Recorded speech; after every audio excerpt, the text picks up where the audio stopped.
Prime Minister, can you comment on why Eugene Ide was in the opening driver lineup in 2006? Prime Minister, are you able to explain why the car was revealed just 2 days before the start of the 2007 season? Prime Minister, do you have anything to say about the team trucks being refused entry to the 2008 Turkish Grand Prix and the collapse of the organisation shortly afterwards? I really have no comment about this at all. No comment. The Prime Minister there, refusing to comment on his relationship with the American businesswoman Jennifer Superaguri.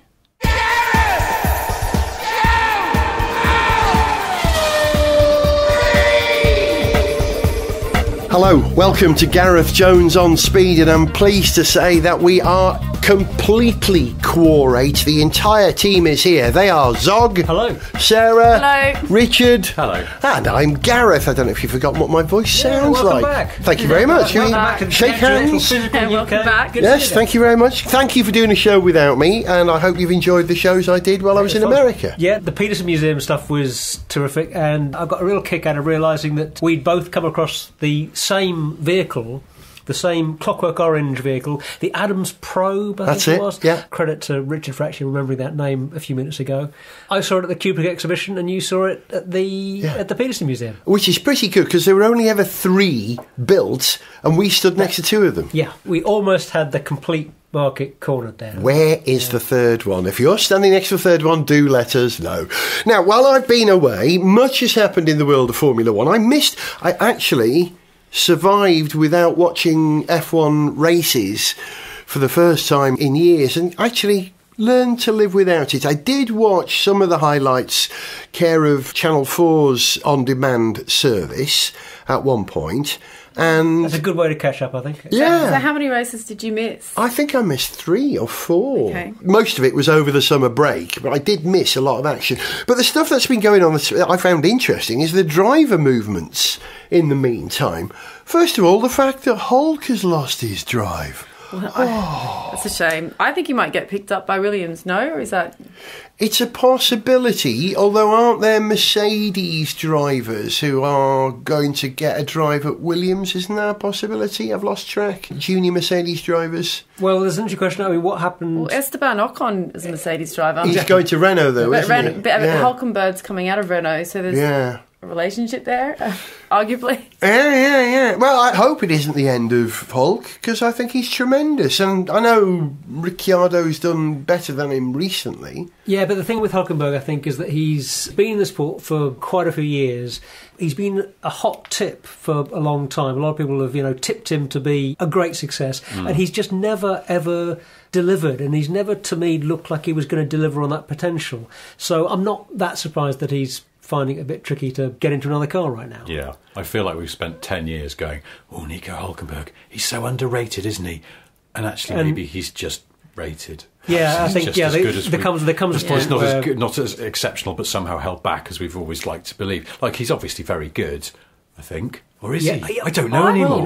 He's got some points on the board this year, I'm sure of it. True. He is very good, but I think he's just not remarkable. This is the thing. And if you're looking for another driver, if you're looking to fill a seat right now, you're either going to take somebody who's young and possibly remarkable. Yeah. I just don't think he's got enough going for him anymore. If you were taking a more experienced driver... Could you imagine the name Nico Hulkenberg with the words world champion in front of it? Well, it's happened twice. I was going to say, in other series, absolutely. He won in A1 Formula One world champion. Okay. Well, he won. What about multiple Formula One world champion Nico Hulkenberg? It doesn't sound right somehow. Yeah, it's not going to happen. Well, he walked A1 GP, made it look easy. He beat everyone else in GP2 and took the championship there in his first season, at his first attempt.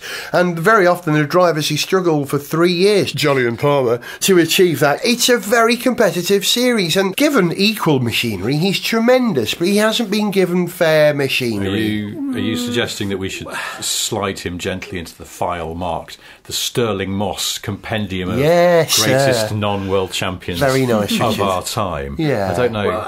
Well, you put it like that. All right, he is quite good. But I think the moment's passed, hasn't it? Yeah. You don't get long to prove yourself in Formula One. It is, as Ron Dennis called it, the Piranha Club.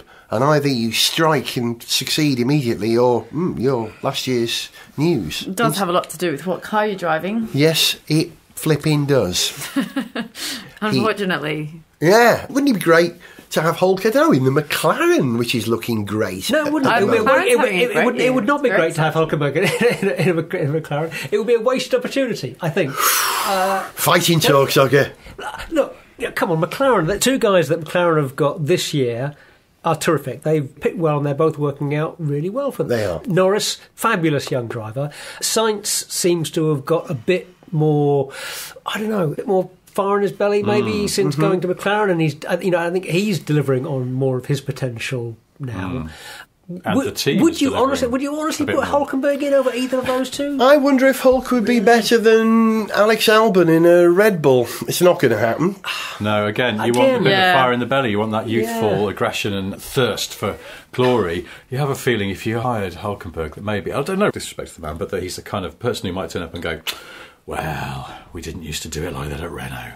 No, I'd rather you didn't do it like that. He's potentially a little bit set in his ways. Obviously, he's got a German accent as well, but maybe he's bringing a load of bad habits with him. Like having a rescue dog versus a new puppy. And I know the good thing to do, worth remembering, get a rescue dog. There's lots of dogs need rescuing. But Nico Hulkenberg, he's the rescue dog of F1 drivers. He's got too many bad habits, and he's not long left for this world. Yeah. Get a young puppy. Stuck in his ways. And it may be that he's the rescue dog of Formula One with a large appetite, as I've heard. One of the reasons that he hasn't been picked up by Renault is that his wage demands are greater than they're willing to pay. And he shat on the rug. Bad boy, bad Nico, down. Other stuff that's going on in Formula One that I found fascinating to discover when I got back was that Renault will no longer be supplying McLaren next year, that they're going back to Mercedes. No, not next year. Yeah, I think from 2021, which is a big deal. And it seems like McLaren have taken a very long way around the block to kind of come back to where they should have been for quite a long time. It's like those people who were sort of boyfriend, girlfriend when they were students. And then they go off and do different things and end up getting married in their 30s. Or my brother-in-law is about to marry, this very month, is about to marry a woman he was at school with. So hang on, is he already married? So we shouldn't your say any brother-in-law. bad things. No, because he's my wife's brother. Right. So it works that way around, isn't it? Right. Yeah. It's not my sister's husband, because I don't have a sister and she doesn't have a husband. Yes. Did they reunite I just wanted to clarify reunion? that. No, but it's a long story. But anyway, that's sort of what it feels like. It's the same as McLaren going back to Mercedes. Do you, McLaren, take this Mercedes to be your lawfully wedded engine? I do. It's a good thing for McLaren, I think. It's a very good thing for McLaren. They should probably never have dropped them in the first place. But I'm wondering if this is part of a Mercedes escape strategy, because the announcement that Mercedes... Oh, I see where you're going with this. Yeah. Well, they've already entered into Formula E for next year. Yes. The only way is down for them from the lofty position that they are now. It's going to be hard to the maintain record this. of wins, of constructors and drivers' championship wins they have is quite. Remembering that Mercedes are a corporate team, and that Daimler AG recently announced that they wouldn't be developing any new engine blocks. They've got blocks that are going to last, 10, 15 years, Richard? Is it? More? Yeah. But you can see how, as a corporation, they will have to move away from the internal combustion engine if they're not making any internal combustion engine cars in the medium future, never mind the long-term future. So could this be, well, we could always have a presence in Formula One. Our engine department can go off to McLaren like it used to. They can be in McLaren running with Mercedes. We can find someone to buy our team. Maybe we'll sell it to Ross Brawn again. Do you see what I'm getting at? And we can go into Formula E. Interviewed quite a few times, actually, on the Formula One coverage. Ross Brawn? Ross Brawn, yeah. Yeah, his voice does sound very similar to the way that's slightly off mic. As if he hasn't quite got enough power to finish the words. I do love his voice. What do you think, Richard? Any belief? I think that's an interesting one. I hadn't thought about that. I think I'd buy that for $1. Right. I mean, because Mercedes are not going to carry on doing what they're doing in F1 forever. They're not a team like Williams, and all the Williams are in a pretty small minority here, who exist only to go racing in F1, pretty much. Essentially, it's advertising. Formula 1 and Formula E is advertising. So if people buy electric cars, all the money will go into the expansion of the electric series. And likewise with Formula 1. So I spoke to someone last week who just thinks that the whole thing will merge in the end. Now that's what I was saying to Violet the other day as well, that Formula 1 and Formula E will have to become one and the same to survive. That's far away now. Yeah, I can imagine that as a possible future, just because if you're looking beyond the medium term, there are some real questions about the survivability of F1 in its current form, as it is currently made.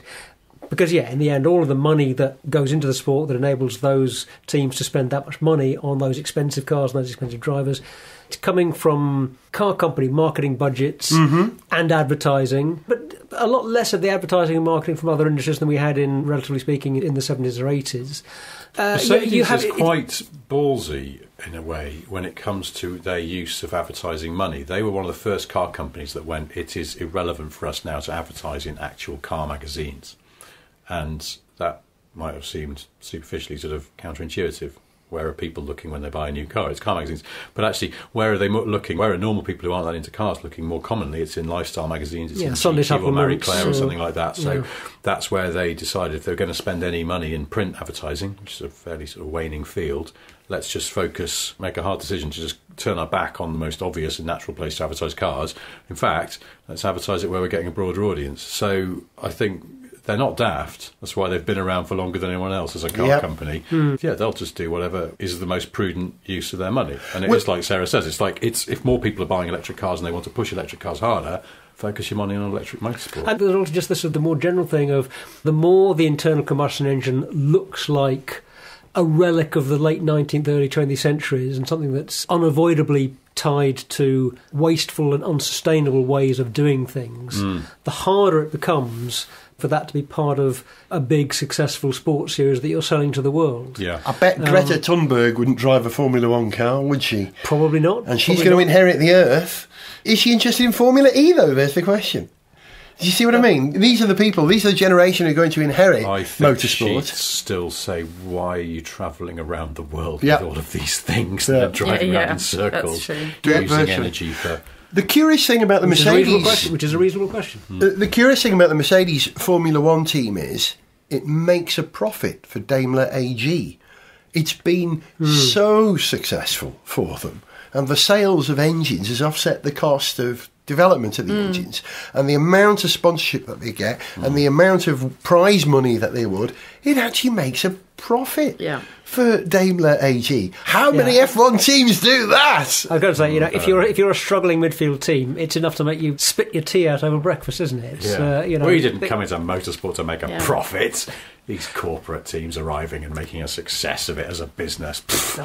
What's it they say about Formula 1? Anybody could do that. Maybe Formula 1 turns billionaires into millionaires. That's what they say. That's what they say. I believe that. Yeah, the guys who come in with all this money and run a team for a few years, it'll be Lance Stroll's dad next. He'll be going broke, Yeah. So, could we be seeing the beginning of...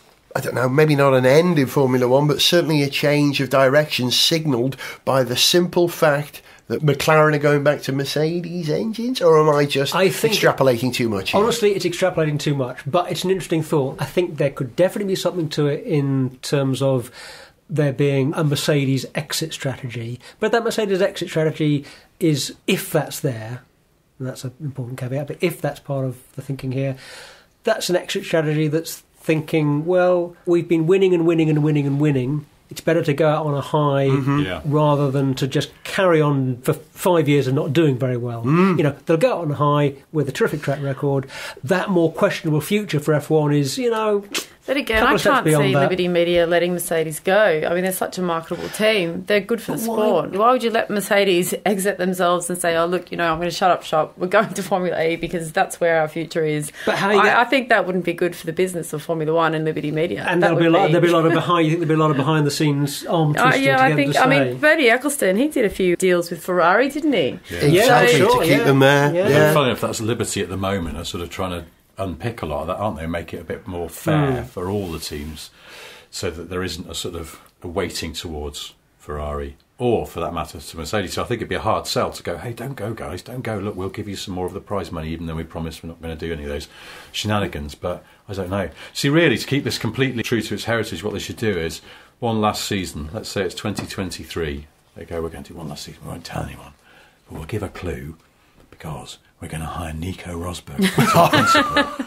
We're going to win everything, and then he's going to announce. We'll let him announce it because he's good at announcing people who drop out after they've won something. We're going to do that, and everyone will go, oh, this is wonderfully ironic, and also, oh, they're going. Oh, okay, right, fine, good. Then we're going to bring the other Nico back, Hülkenberg. It'll be the Nico Championship. We'll sell the team to him. Then you can see if he's... We could spend like 10 years going, oh, isn't Hülkenberg F1 team? Aren't they promising? They'll win something one day. Oh, they still haven't. Right next year. There are other movements in Formula One at the moment, including the idea of a qualifying race, which is getting a bit of discussion right now as well. And also put the grid back to front. Or Basically, they want F1 to be GP2 or right. F2 as it is now. These are both things that they have in F2, the top 8, in sprint race. In reverse is determined by a feature race. They have 2 races. They have a short race and a feature race. A1GP used to do it. It worked rather well. Does F1 need to do that, or is F1 all about the big race? Would it be actually throwing the baby out with the bathwater, do you think, if we had a qualifying race instead of qualifying? Although I was in a conversation with a football fan the other day. I said, yeah, well, the way it works is that they have this qualifying session, and the fastest cars in qualifying start the race at the front. And he went, wait, what?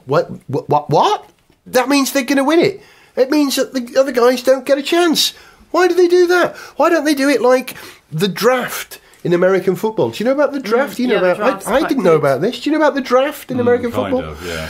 It's like the way that football teams were picked when you were kids. Everyone would line up and you go, I'll have him. And then the other team chooses, I'll have him. And, you whittle down to the fat kid and me at the last 2, right? That's how it works. And that keeps it fair, that all the teams get access to the same resources. Why doesn't Formula One do something like that, was the question my mate, who's a big football fan, put to me, as opposed to giving an advantage to the guys with the fastest cars and teams. Well, there's a good reason why you have a qualifying session to basically put the fastest cars nearer the front of the grid. It's partly so that you don't get a horrendous pile up, at the first corner or during the first lap as the fastest cars start at the back of the grid and inevitably make their way to the front. There are some good reasons why you do that. And also, I'm not convinced by this, when you say it's fairer to jumble up the starting positions more, why is it fairer to have a slower car starting ahead of a faster car? If you want to start at the front of the race, get a faster car. That's racing, isn't it? Drive faster in the qualifying session. Well, they do that in athletics. Then you can start on pole position. That's how you get pole position. But it does extend the difference beyond what it is. It does. I guess what I'm saying is I don't have a problem with this. They do it in athletics. If you qualify the fastest, you'll be put in the best lane. So there you go. Yeah, it's not just F1. It's not just F1. It's not incentivising. Hang on, is there a problem in athletics that the fast runners at the back run into the back of the guys in front? Does that happen in athletics? You'll know, Sarah. No, there's no crashes in athletics. Unless they trip and fall. Do you get in steeplechase? Steeplechasers crashing. People bumping into each other when they're going over those fancy horse jumps. Yeah. Anyway, but Are they called hurdles? Fancy horse jumps. Probably. I'm not Steeple. Yeah, what do they call the one with the water? I'm not very good on all this athletics. Yeah. So, what do they call that jump though? I think that's what Zog's reaching for. That's it's like a high jump with the water. Hurdle with a moat added. They should have that in Formula One, Richard. That's it. That's what's missing. Steeple jumps like in those like Hot Wheels. Trophy trucks do a lot of jumping. Seen that? There you go. They look great. Pretty silly. That looks fun. Monster trucks. They basically are, well, sort of, like sporty monster trucks, yeah. To get back to this, first of all, this isn't really supposed to be fair, is it? And also, sport... Sport isn't supposed to be fair. No. Not cricket. It's supposed to be fair in that you have a certain set of rules and you turn up and you compete in an event according to this set of rules.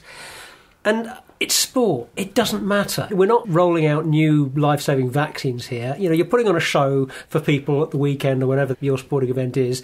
You're entitled to make up whatever rules you like. And as long as people are prepared to turn up and compete in your event according to those rules, those are the rules. Well, this is the problem with Formula One, that every time they agree a set of rules... Yeah, I completely agree with you. Ironically, it's the the opposite of vaccines, because really those should go to the people who need them the most. Yes. I think that's a very good principle for vaccines. Should they have qualifying for vaccines? That's why you shouldn't. Yeah, so I'm in the medical truck. If you run to the medical truck to get your vaccine, if you're too unwell to get it and you're the last one, you get the advantage. That's fair. Yeah. Although a vaccine prevents you getting a disease, so you probably have to... That would be someone that's already got the disease, and the vaccine probably isn't going to help. We're getting into a whole other area. We should just judge these things on different criteria. But you're right. Yes, I agree with you about F1. It's a sport. It shouldn't be fair. It's not a school. Well, now, Lewis Hamilton, I know that you won, but unfortunately, the poor Robert Kubica is very sad that he didn't get a trophy, so we're going to give his trophy. Just to make it a bit more fair. Just make it more fair. Everyone's a winner here. That's not how... everyone gets participation. Or even Nico hasn't got a drive. Bit sad. We're going to give him your drive, Robert. Share, Robert, share. Good sharing. Well done, yes. It's not like that. It's not a primary school. That being so, if they want to make Formula One a little more even, perhaps, a little more exciting, I don't know, this reverse grid and all that malarkey and the sprint race, I sort of feel like what Formula One should do to broaden its appeal is have as few things as possible that someone who knows about Formula One has to explain to their friends while they're watching it. Yeah, that's a good principle. Which means basically binning all of this shite, DRS and all that kind of stuff. Because if you sit with people who don't know F1 and you're watching a race, and they're often going, what's happening now? Why is he doing that? Whereas if you watch a soccer match, football... I was just going to say, football is the perfect example. I don't know much about football, but I know that they've just got to kick the ball into that big net thing at one end, and then they get more goals than the other team. Point. You see, red card, yellow card, kick-off. I disagree, because I like the complexity. Yes, but you already like Formula One. They need people who are not that fussed to start watching. Get into it, yeah. That's the point. I like the idea that you don't know who's going to win until the last 5 laps. I like the idea that it's more like chess than kicking. You usually know. You've got a likely idea. Win. I mean, unless some strategy pulls it out of the bag. Yeah, how many times have you really been surprised in the last half? And it does come down. It's now coming down to tyre wear. Has he got the fast tyres or the medium tyres? And that's the storylines now. Do away with tyres. No tyres whatsoever. Someone who doesn't know would be sitting there going, so why is he not driving as fast as he can? So what was the whole point of motor racing? Because his tyres are a bit poorly. Right, why don't they make them stronger then? Because they deliberately make them worse than they could do because of trying to make it interesting. Although we do if you just scrap that and they all had the same tyre strategy, they're all put on the same level playing field in terms of what they needed to do with tyre management, maybe you'd have a different outcome, and an actual talented driver who was the best driver on the day might actually win, and that would be the story that the commentators would. I think they call that Formula 3, don't they?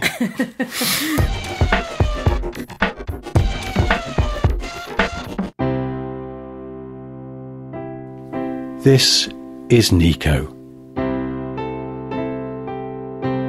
He isn't a young driver, but he's got a lot of life left to give, although probably not in F1. This is Robert. Robert can't play the way he used to, but would still make a loving addition to any team, as long as they're even worse than Williams. So, this is Pierre. He's a much younger driver, and for some his youthful enthusiasm is a little too much. But for the right team, he could be a lot of fun, as long as they don't mind the odd scrape. Please, this Christmas, adopt an established F1 driver. And remember, an F1 driver isn't just for Christmas. You'll probably have to keep them around until the following December. Unless you're Red Bull. Sniff Petrol with Gareth Jones on speed! Yes, Finn has joined us for the second half of this episode of Gareth Jones on Speed. Finn, what can you tell us about driving in America? Nout. Thank you. Nout, yeah. Because that's something I want to talk about. Richard, you go over to the States quite a lot, don't you? Being as you're almost half American these days, or your family is? My family, yeah. My kids are half American. Don't disagree, Finn. He's talking the truth here. So you have good knowledge of how driving in America is different to driving, particularly in the UK. I mean, not just the fact that we're on the other side of the road, but stuff like turning right on a red light. What a brilliant idea that is. Very good idea. If you've got roads that can accommodate that. Many roads we can't here. How the whole country is geared up towards driving in a way that the UK just isn't. I mean, Australia is geared up towards driving, Sarah. I mean, you've got the space. Of course. You have the space. Yeah. Plenty of drives up and down the east coast, Yeah. across the country, if you're adventurous. Trying to think if I've driven in Australia. I've driven in New Zealand. I've been to Australia and been driven, but have I driven in Australia? You've driven in Australia, haven't you, Richard? Yeah. But they're ferocious on speed limits, though. Yeah. Aren't they? Really? Really? Yeah. Down in... I can't remember which is worse. I've driven in New South Wales and in Victoria, and I think... There's think New speed South cameras Wales is worse. everywhere. Yeah. It's awful, And everyone said, don't even think about it, because even if there's not a camera, they've got like planes up and they've got cars, cars and stuff. Is the Gatso an Australian invention? The Gatso, the speed camera? Belgian? Belgian. Was It it? surprised me. Maurice Gatsini. Okay, right. Yeah. Yeah. Former rally driver. But I've been, as you know... He hated speed cameras by the end of it. It was hilarious. The irony. It's a great quote from him. It was in his obituaries that said, basically, so I went, curse this thing I accidentally invented. I'm always being caught by them. On the other hand, if he's as long as he's getting royalties for the design, I guess he can afford it. He gets royalties from the photos. The trade-off. That'd be the ultimate irony. Come on, speed everyone. I'm minted. Everyone I knew in Australia all lost their licence because they ran out of points. Everyone Really? just keeps getting done for speeding because there's cameras everywhere.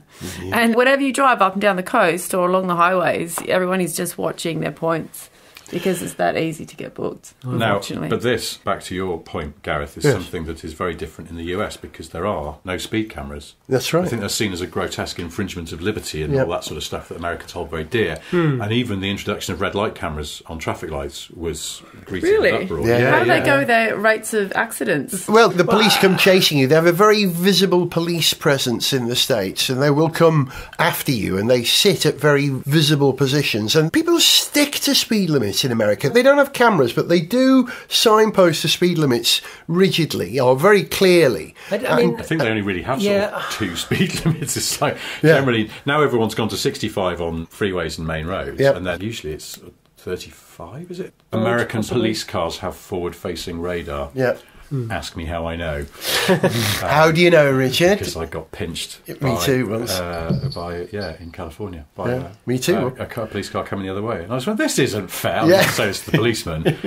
We pulled over and I almost got out of the car because I wasn't thinking, because that's what you do here. Yeah. And my wife, who's American, sort of tried to grab my arm and went, don't get out of the car. You're not allowed. They'll pull their guns on you straight off. My goodness. Interesting. Yeah. They assume that you've got a gun. You sit. And if you sit in the car, Yeah. you put the window down, you sit in the car. Don't with move. Hands visibly on the wheel. Yeah. Both hands. Don't go rummaging in the glove box for your driving licence. That again apparently that is looks a bit suspicious. pretty Looking for a basic gun. no. Yeah. Yeah. They just assume you're going for your gun. And Yeah. I got stopped, not on this trip, but when I was riding a motorcycle from Los Angeles to San Francisco and back many, many years ago, like 1990. And I was coming down the hill, I think I've told this story on the show before, Valencia, and I saw a Mustang, black and white, Chips, California Highway Patrol, who'd stopped someone else. I thought, I'm going pretty quick. I'm going to accelerate. He'll never, he's busy with that guy. I'll be out of here. No, he came after me in his 5-litre, what do they call it? The SHO, isn't it? The super high output version of it. Yeah. Came after me, pulled me over. And I knew not to make any sudden moves and take my helmet off very carefully and sit on the bike. But when I explained that my driving licence was in the top box of my bike, he pulled his gun. Wow. And pointed it right at me and tracked with me until I made very careful moves. I said, I'm opening the box now, getting the licence out, presented him with my driving licence. And in those days, it was a Prix photo ID licence. It's one of those paper licences that folds out like 20 sheets of paper. Hey, what the hell is this? He said, this is a licence? Where's your photograph? And I explained, look, I'm awfully sorry. I'm just here for a very short while. How long are you here for? I'm leaving in another 3 days. Okay, well, get out of here and never come back. And that was it. I got away with it. And I was doing very close to 100 of your English miles per hour. Should have been banged up for that, but got away with it. Thank you, California. I didn't get away with it. I got No? a ticket. Yeah. Did you? You got to pay up because Yeah, you've got to pay up because you'll get in trouble next time you go back. Well, apparently, back if you to the live States, in the basically. US and you have the time, which I didn't because we were just there visiting, of course, it's worth contesting it and going to court because the cop has to show up. Yeah. And often they just can't be bothered or they forget. And if they don't, it gets thrown out. So it's always worth, apparently, if you can do, a lot of people there go, screw it, I'll take the day off work on the off chance I'll get away with the speeding ticket. Almost on principle as well, I suppose, just being bloody minded. But if you've got... I couldn't go, you know what, let's extend the holiday by 2 weeks. By the time, yeah. But, if you're actually back home by the time the court date comes up. A chance would have been a fine thing for me to do some speeding on this last trip to America. As you know, I was over there for 8 weeks with a band, The Alarm. I was making a podcast for them and travelling with them, and occasionally even drove the vehicle that we were travelling in, which was this Freightliner, 14-ton, I think it was, truck, which had been converted into an RV. We had 10 bunks in it and a shower and a toilet and all that. And we had a trailer as well. So the truck was 45 feet long. I'm using American units here, how about that? 45 feet long, and the trailer was another 15, 16 foot. I have never driven anything 60 foot long in my life. I have never towed anything. I've never, ever towed a trailer. It was quite an experience. But it was easy, because America, it's made for driving. Plenty of space. Yeah. There's, plenty of space for that big old 60-foot vehicle. Pulling into parking lots and just being able to find a space, that would never happen here, Now, did you find, driving around the States this time, that maybe the proportion of SUVs and 4x4s and pickup trucks on the road was different to what it had been before? My impression... What was your impression? That the most popular car in the United States of America at the moment is Korean. Huge numbers of Hyundais and Kias around, cheap cars at the moment. Everybody's broke and they're spending on cheaper cars. The reason I was asking is that the last thing I read, the US sales of family cars are just falling off the cliff, whereas pickups and SUVs are still growing sales. The biggest selling selling where you go as well. Yeah, I think it depends very much where but of course, there's on nuance to do with urban areas versus rural parts of the state and different states and so on. But that's on average, the biggest selling car in America over the whole nation is a truck, isn't it? The Ford F-150 sells more than anything else. Yeah. I don't know, which is weird because the population densities aren't in the middle where you might need a truck. It's the East Coast and the West Coast. But the Kia Soul, I would love to look at the American chart. Everywhere I went, there was a Kia Soul. People love the Kia Soul in America. I was astonished at how I don't know how the sales popular. do, but there was a famous ad campaign, I think it's still going, a long-running ad campaign with these CGI hamsters doing various amusing things that got that car attention originally. Really? It's quite a well-known campaign over there, yeah. The thing is, I only found out about this because when they launched the second generation Soul, I was in the US and I saw a billboard and it had a sort of cartoon hamster in a dinner jacket, but with no context, because if you're American, you'd already seen for the past 5 years they've been advertising the previous generation car with these hamsters doing various things. And this was the idea that this was the second generation, same old thing but smarter. So they just put a hamster in a dinner jacket. But if you didn't know that, you just went, why is there a hamster in a dinner jacket? Really strange. Yeah. I didn't think it was. I thought it was like a fat bear. I think it made no sense at all. And then I asked the mate over there, and I went, why is there a fat bear on that Kia poster? And he went, no, it's a hamster. As if that was a stupid question. Wow. Like, oh, well, now you pointed that out. As if that made it any less weird. Oh, yeah. Right, I got you. Now it makes sense. Yeah. I think, very big, popular campaign. Another one. Yeah, you have to establish those characters pretty well before you do. Yes, well, that's the thing. But yes, you remove all context. It'd be like an American coming over here and turning on the TV and seeing one of those Go Compare adverts. Which, I mean, they don't really make any sense anyway. But once you get to the generation we're at now, where they're selling you some plushy mini baby that's the Meerkat toy. No, that's the other one. No, I was thinking Fat Opera Singer. Sorry, yeah. But they now use him in ways that are so abstract because they assume everybody knows. But if you came to it cold, you'd just go, I'm sorry, I'm completely baffled by this. What's it got to do with insurance? But yeah, the meerkats as well. Do you know, someone at the BBC Natural History Unit told me a few years ago that they were doing some things with school kids, like primary school kids, and when they said to them, kids, where do meerkats come from? They all said Russia, because of those adverts. Yes. They're African, aren't they? If that's all the information you've got to go on, that's... Well, yeah, exactly, yeah. It's just, children, why do you keep buying insurance? But they've got Russian accents. Of course they come from Russia. What do you mean they come from Africa? No, there's definitely a Russian accent. Do you know another car, I don't know whether you noticed this, Gareth, but there's another car company that seems to sort of punch above its weight in the US relative to how they do... Subaru, yeah. And that part of that is hinging on, again, they've always been quite popular, particularly apparently in the Pacific Northwest for some reason. Yeah. But I guess four-wheel drive and stuff. But they did an ad campaign not that long ago. It was all dogs driving their cars. And apparently it was a massive hit because who doesn't like dogs driving cars? And their sales have been... This is the first time they've just announced sales results for the last quarter or the last year, I can't remember. And it's the first time in 5-10 years even that Subaru sales have not been climbing. They've slightly dropped off. But that's the first time in ages, against most people having a more turbulent time, that Subaru has had anything but sales success. I remember because no one buys Subarus here, do they? They had a bit of a hot spot, but they're not so... I remember hanging out the window of the truck at one point, going through Pennsylvania and seeing a row of cars alongside us. We were sat in traffic, and there were probably 8 cars. I think 6 of them were Subarus, mostly Foresters, named after Philippa Forester, of course. And I was slightly baffled and surprised. Now, one thing about driving in the States, like quite a lot of other things in the States, it's a lot more regional than you might think, and differs a lot more from state to state than you might expect, or than you might think as an outsider. The way that the different state police forces will deal with speeding, both in terms of how kind of hot they are on it and their general approach to various types of traffic offences. And there's also stuff like the regional behaviour can be very different between different states. Somebody was telling a story about how they were used to driving in New York. They lived in New York, and they were... Hey, it's amazing. When I go to Delaware, not everyone's leaning on the horn the whole time. They were visiting some friends down south or something, and with a friend in the car, and they get cut up in traffic driving somewhere in the south. And like they would do any time they get cut up in traffic in New York, they flip the bird. Yes. A car chase ensues. I'm really quite worried about getting caught because you don't. Well, you talk. We're being light-hearted about a policeman drawing on you, or whatever. When you get, the policeman probably got an understandable concern about whether the person they pulled over has got a gun or not.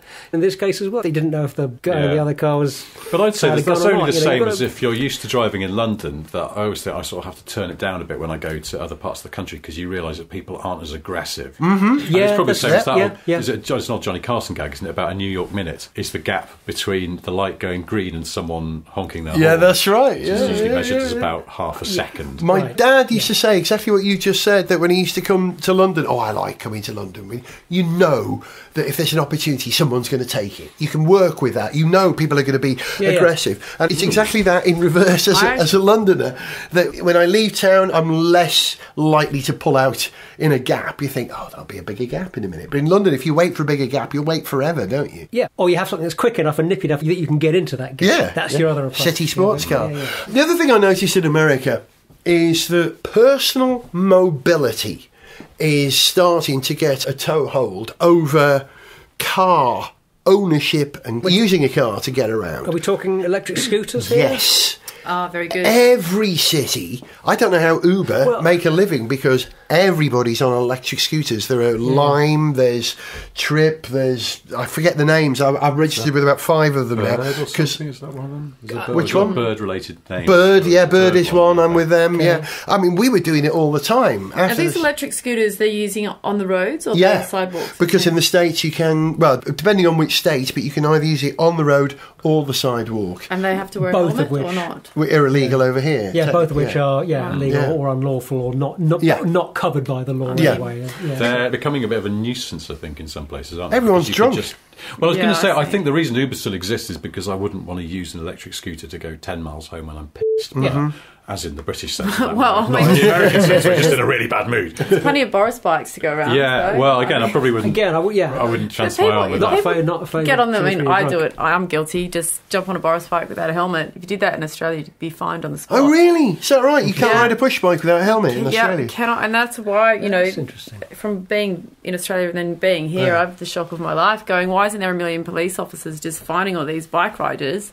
Wow. Whereas in the States, people are riding electric scooters practically naked. They're in tiny shorts and bikini tops and posh frocks. So they come off, they're going to lose half the skin on their body, aren't they? Interesting thing, though, is that I believe the evidence base for bike helmets giving you much protection in a crash is actually pretty weak. In the Netherlands, they don't bother with helmets much at all. Well, I mean, they're a huge cycling nation. But then their roads are properly designed to keep cyclists separate from yes, and their drivers are much better at kind of respecting the space of cyclists, being more aware of cyclists. Yeah, I think the Dutch think we're a bit nutty because we're obsessed with helmets. On the one hand, it seems obvious that wearing a helmet is going to give you some protection in a crash, so of course you should wear a helmet. But it may not be quite as simple as that, in that there are studies that show that wearing a helmet doesn't give you any statistically noticeable benefit in a crash. Really? Really, Wow. really. Now, these studies may not be very good studies. It's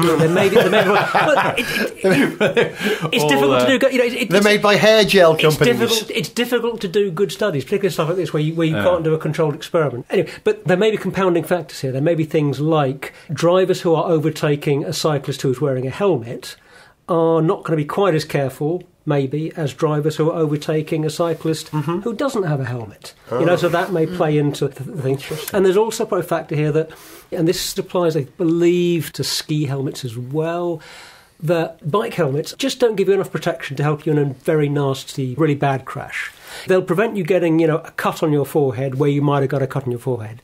If you're in an accident where you're at risk of getting some catastrophic head injury, the bike helmet is perhaps not going to give you that much protection. A motorcycle helmet probably would. Well, I wear something that's somewhere in between when I'm riding my... But then you wouldn't be able to see where you're going. So I wear something that's somewhere in between. Push bike helmets, super lightweight, polycarb foam, lots of gaps in them. Peak out the front. Yeah. And then there's the BMX type helmet, which is more like a motorcycle helmet. And if you've seen my bike helmet, it's more like a BMX helmet. It's more like a motorcycle helmet. And I think that gives me better protection than the classic lightweight. I'll be interested to have a look at this helmet, because if you're describing what you think you're describing, that's the same level of protection as the other bike helmet. It's not giving you any better protection. Why Absolutely so? Not. It's a thicker, stronger, more developing helmet. There's just not enough stuff that is going to absorb the energy in between your head and the outer edge of the shell. Still got quite There's thick just not hair. enough stuff. Maybe that'll give you a little bit of extra help, but I would. Don't count on it. Anyway. I would probably, if I was stay clear of accidents, that's your... riding an electric scooter at high speed through downtown Austin or Venice Beach. That's where I first did it. I would probably wear a helmet. I'd just get an Uber. I do wear a helmet when I'm on my bike. And when I fell off my bike last year, I was very happy that I was wearing the helmet. And it did prevent me getting a nastier cut. The legal status in America of drivers, if you step out off the sidewalk into the roadway, whatever they call it over there, in America, a driver will stop. They have to stop, because if they hit you, it's their fault. In this country... It seems kind of unfair. If you're silly enough to just step out in front of a car, it's kind of your fault. In this country, it's the opposite. If you're in the road, it's your fault. So I do feel... Are you sure about that? Because jaywalking is a huge crime over there. You can get tickets. Jaywalking. I got fined in Australia for jaywalking. Did you? Yeah. I just got the biggest shock of my life. At home in Melbourne. We're all about the jaywalking in London. I know. I've had Americans come over here. Straight and had a policeman stop me at the corner and said, "Excuse me, are you aware of what you just did?" And I said, "Yeah, I just walked across the road." And he said, "What's the cover of me? Check it out." Sorry, what is this Nazi Germany? I'm in prison. And then he goes, "He fined me $70." Really? Yeah. It's like, he goes, and then he started giving. I got a big lecture on the dangers. It'd have been cheaper to hit someone in a car, wouldn't it? You'd paid less. Right. So I always feel sorry for Americans. I've had Americans come over here, and they're always amazed that we just cross the street with abandon, because it's a I agree. And it's drilled into them as well. It's a thing. It's just you don't jaywalk, you go to the proper crossing and you wait. So I'm amazed that any blame rests with car drivers, because it all feels like it's sort of skewed to making sure pedestrians stay in their lane, as Americans would probably say, figuratively. But talking about personal mobility, I mean, first of all, those scooters, I know someone who lives in Venice Beach in Los Angeles, and apparently the pavements, or sidewalks if you will, around there, and the boardwalk above the beach there is increasingly getting littered with these things. We stayed there when we were in the US over last Christmas, everywhere, and did see quite a few of them, and apparently it's just got worse and worse since we were there. It was only 6 months ago. They're just becoming a nuisance in that way, that because you can just dump them, and then the whole system works on that kind of GPS where you can just look one up, find your nearest one, get on, and just to be clear, we're not talking about kind of personally owned scooters. These ones. We're talking about scooters that are being the rented same way that by... the bicycle thing is now happening in London, beyond the Boris bikes, as we call them. There's also the... Uber. The blue, the green, yellow one. Lime. Those are electric bikes. Yeah. But you can just leave them anywhere. So sometimes I go down to the local park and walk the dog in the morning, and there's just a Lime bike dumped there, just lying on its side usually. And then they have to wait for one of their collection teams to come out and get as well. Uber bikes. Yeah, and Ford. In San Francisco, Ford sponsor a bicycle system that you can use. It's provided by the Ford Motor Company, who, by the way, I went to Detroit Oh, I was so happy. It's a long time since I've been to Detroit. The last time I was there was 1984, I think. We're on a tour I was doing a long time ago. A lot has happened in Detroit. Yeah, man. Yeah. And a lot of decay and attempts to pull out of it. And the attempts to pull out of it. It is recovering now. There's an awful lot of investment. People hang out in town in Detroit. After the gig, there was a cruise. Out of all the places in the world to have a cruise, Detroit, it was remarkable. Cars from the 1950s, the 60s, contemporary cars, beautiful cars. It's like a motor show going past the tour bus. We all got beers and just sat at the window of the bus watching this cruise go by. And it's really vibrant. Don't let anyone tell you that Detroit is run down. It's over the hump now. It was absolutely rocking. It was a joy to be there. I almost cried when I saw like the GM buildings as we pulled into town and stuff. I've come to Mecca. It is beautiful. And Ford have bought the old train station, the central station in Detroit. Not sure what they're going to do with it, whether they're going to move in there or manufacture cars there or what. But very interesting that Ford are investing in Detroit still, even though they're not making cars there anymore. Well, they are. But I'm going to say whatever they're going to do with that train station, I think it's going to be. I wouldn't think it's going to be manufacturing cars. Not in the middle of town. There's only the only cars that are made in Detroit proper now are, I knew this, some Chryslers. Can't remember which ones. Is that right? Not the Challenger and that, although cars, the rear-wheel drive ones, made up in Canada, but I can't remember now. There's only one car, basically, or two cars that are made in Detroit itself. Everything else has moved out. I was going to say that on the sort of personal mobility thing in the US, the scooters are one thing, I guess, for your sort of localised thing. But my sister-in-law, not my brother's wife, Gareth, just to be clear on this.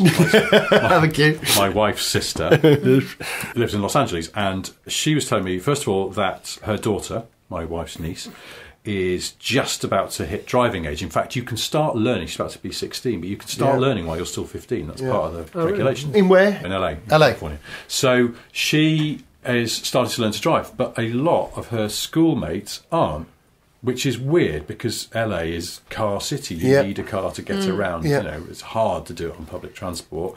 But they're all just thinking, well, I'll just Uber everywhere. Yeah, they do. It'll still cost me less long run than owning a car. Yeah. And more than that, my sister-in-law said, well, she runs her own company, and some of her younger employees who are in their 20s don't have cars in LA. Which 10 years ago, never mind any more than that, would have been absolutely unthinkable. How do you get around? And they're using a mixture of Uber and those scooters. The thing about these electric scooters, if you're looking at it from a kind of UK perspective, or, we're here in London, the scooters are sort of notoriously a pain because you can't legally use them on the road or on the pavement. On the pavement, they're a bit of a menace to pedestrians. On the road, they're more of a menace to cars than bikes are, in the sense that they are a bit more likely to do unpredictable things, I think, and you're around... Can't stop as quickly. Soft, fleshy things that are not as bump resistant with as metal tiny boxes. wheels that are going to trip over.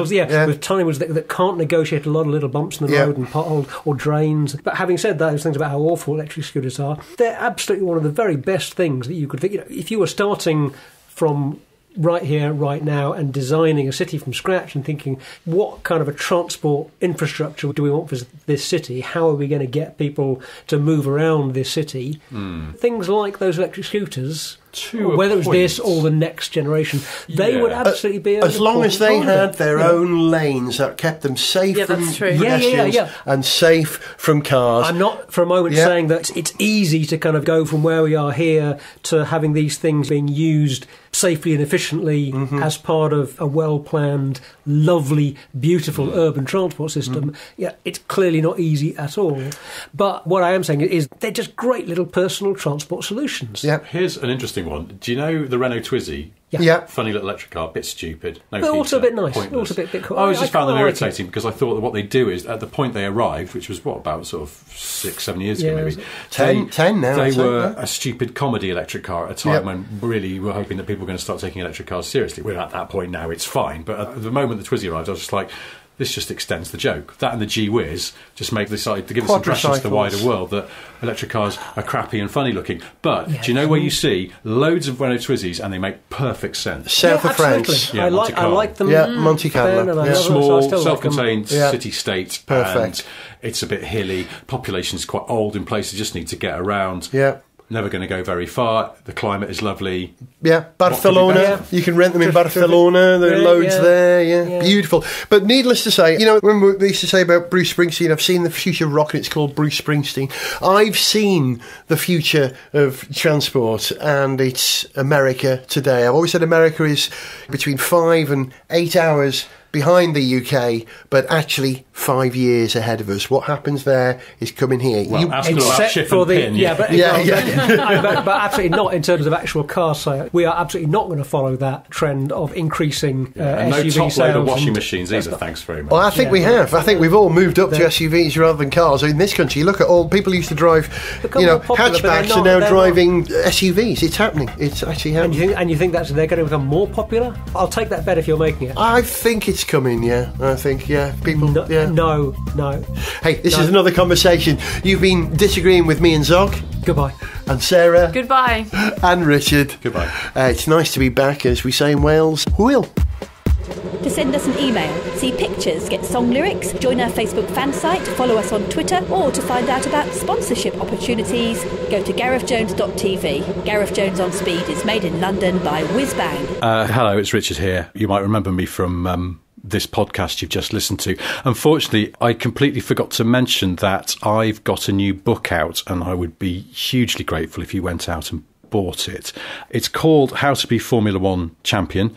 It's available in all good bookshops and some terrible ones, and also, of course, at your favourite online retailer, where inevitably it will be slightly less than the $9.99 cover price. That's right, just $9.99 for the essential guide on how to be a Formula One world champion, as long as you don't actually want to be a Formula One world champion, because it's just a joke. But if you could buy it, that would be absolutely great, or buy it and give it to a loved one, or indeed someone you don't like very much at all.